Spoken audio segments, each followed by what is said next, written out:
Well, hello everybody, welcome back to my channel. My name is Gabriel, coming at you straight from New York City, and today we are going to be talking about COVID-19. Specifically, we are going to be listening in on a show called The Rising. I think it's part of Hill TV, I think. Yes, The Hill Rising.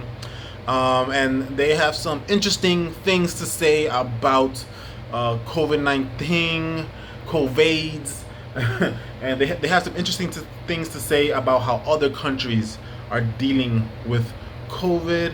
Let's listen in, shall we?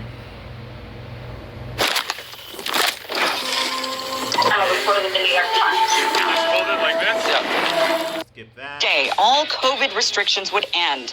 No vaccine mandates, no vaccine passports, no masks, full capacity at every venue, large concerts, parties, sporting events, you name it. Normal life would resume.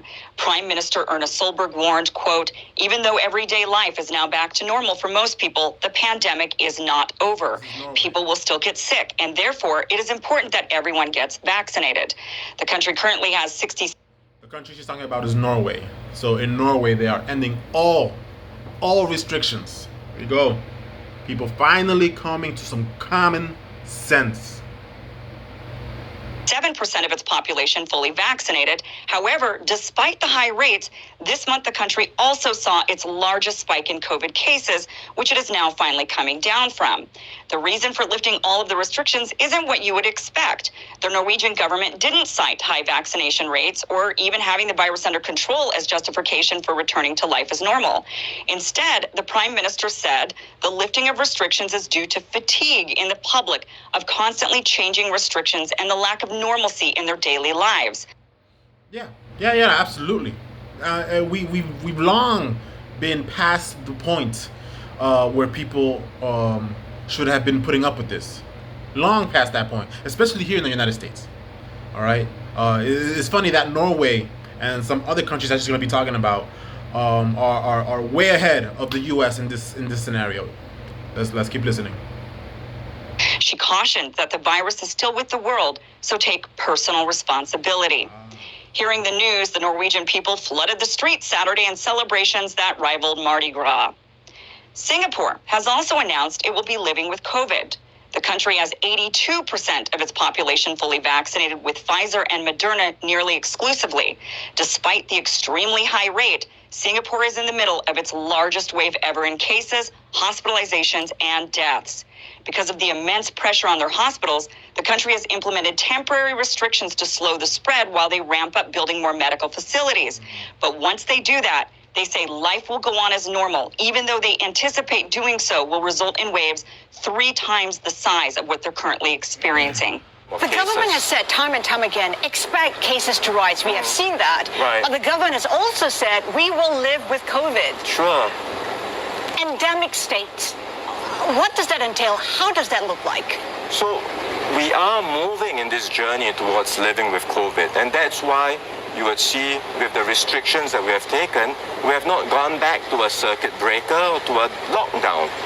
Right, and that's important to know, is countries that are moving in the proper direction, they're moving towards more freedom. They're moving towards more self-accountability and responsibility. They're not trying to clamp down on their populace and force their people to do a certain thing, behave a certain way, wear certain things, take certain drugs. They're moving away from authoritarianism and towards freedom and choice, which is something that the United States seems to be just vehemently against.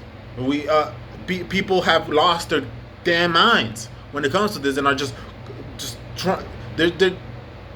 I mean, living in New York, you see it all the time. People are just literally, they're just, tell me what to do, please. I'll give you all of my freedoms. Just tell me what to do. It's this cowardness. It's complete and utter just BS, just complete subjugation of the people, and this willingness to just be a slave is ridiculous. It's funny how Singapore and Norway and these other countries are becoming more of an example of freedom than the United States currently is. We are tightening measures so that we can slow down the rate of transmission and use this time to augment our healthcare capacity and to be able to deal with a higher volume of cases without our healthcare system being overwhelmed. I'm quite sure, even after we have stabilized our healthcare system, gotten the new capacity in place, cases will continue to be high. The virus will continue to circulate. That's what living with COVID means, and that's what we are on a journey towards. Health experts in Singapore say part of this new transition to living with COVID will include a mentality shift. They say the messaging surrounding COVID-19 as a dangerous and deadly disease needs to change, that the messaging to the public that COVID-19 is predominantly a mild disease needs to be clear. And it seems the government of Singapore is listening. They are now urging people to not rush off to the hospital when they test positive, but to instead stay home, use self-care, and not to worry. One thing to note is that neither the government of Norway nor Singapore even mention the unvaccinated. They do not place blame on the people who have not chosen to get the vaccines. In Norway, the Prime Minister urged people, especially minority communities, to get vaccinated, but never demonized them nor blamed them for their latest surge in cases or inability to eradicate the virus. And that's another important point. In the United States, a lot of people are blaming people that are not getting vaccinated. And it's not their fault. COVID is like the flu. It's a mild disease. It's going to be here forever. So there's no point in blaming people that do not want to get a vaccine, especially when they don't need it. People like me, for example, who have had COVID, who reacted very mildly to the disease. We do not need the vaccine because the vaccine does not provide immunity. So there's no point in us getting a drug that will not help us fight a disease that we've already been able to fight off. Let's keep listening. There are no passports or mandates in either country. People living as equals regardless of their medical status. They urge people to get vaccinated, but beyond that, there are no checks or restrictions on those who haven't.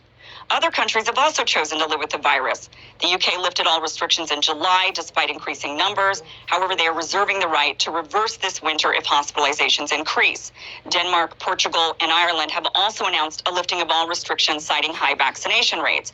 They know that things might get worse and they may also reverse course, but for now they are saying as long as hospitalizations remain low, they will continue to just live with the ever-spreading, ever-mutating virus. Thailand is also now living with the virus despite low vaccination rates and increasing cases. There are a few takeaways from the increase in countries choosing to simply live with it. And all these other countries are doing the right thing.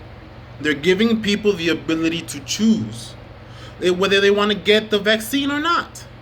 And that's what it's all about. You don't force people. You don't become an authoritarian dictator and say that you're trying to help people. It's like, no. You let people choose. You let people make the decision for themselves. Yeah. And especially in the United States where we have a constitution, where we have these rights engraved in our founding documents as given to us by God, right? They're not given by the government. Our rights are protected by the government, but our rights come from God, okay? So when we have these mandates, especially in New York City, which is worse than any other state, of the mayor and the governor trying to take away people's rights and people's abilities to choose for themselves, threatening people, right? We are threatening people. We're going to fire them. We're going to fine them. We're going to do all these things that are evil. And then we're saying it's for their own benefit. No, it's not. You let people choose how they want to live their lives. And if somebody feels that they don't need to take a vaccine, then they don't need to take a vaccine. And it's not the government's place to force that on them. Freedom is, you either have freedom or you don't. There's no in between. Let's keep listening. First of all, it is impossible to eradicate the virus if countries are just letting it circulate. They are not attempting to get rid of it anymore. Singapore is anticipating larger spikes than what they have now, but the reason they are letting it circulate is because they know there is no getting rid of the virus. They've come to terms with that fact and have moved on, focusing on hospitalizations and death rates. In focusing on hospitalizations and deaths, these countries are now sending the message to their public that the young and healthy are not at high risk. When you catch COVID, stay home, self-isolate, and take care of yourself. For the vast majority of people, COVID-19 is a mild disease. Singapore has begun giving out booster doses to their most vulnerable to keep them protected, since they know they are the ones to likely end up hospitalized. None of these countries are panicking about their unvaccinated children. These countries are ahead of us in vaccination rates with the same vaccines we use here in this country, and yet in these nations, just like in Israel, massive spread still happens. This shows us that unfortunately there doesn't seem to be a magical herd immunity threshold we can hit that will stop the spread. Perhaps the metric we should focus on is hospitalizations and deaths.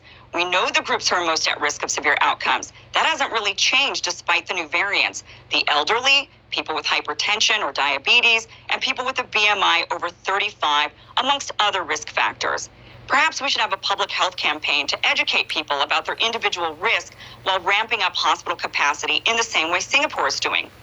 One thing seems certain. With increasing mandates and the constant dehumanizing of the unvaccinated, we are tearing away at the fabric of our free nation while furthering the divide between us. And in the end, the virus will still be here. So I'm curious from your guys. And that's exactly the point. A virus, this virus, just like the flu, is going to be here forever. All right, the flu started in 1918 through 1919. That's when it started, in the early 1920s. And it's 2022, almost, and the flu's still here. All right?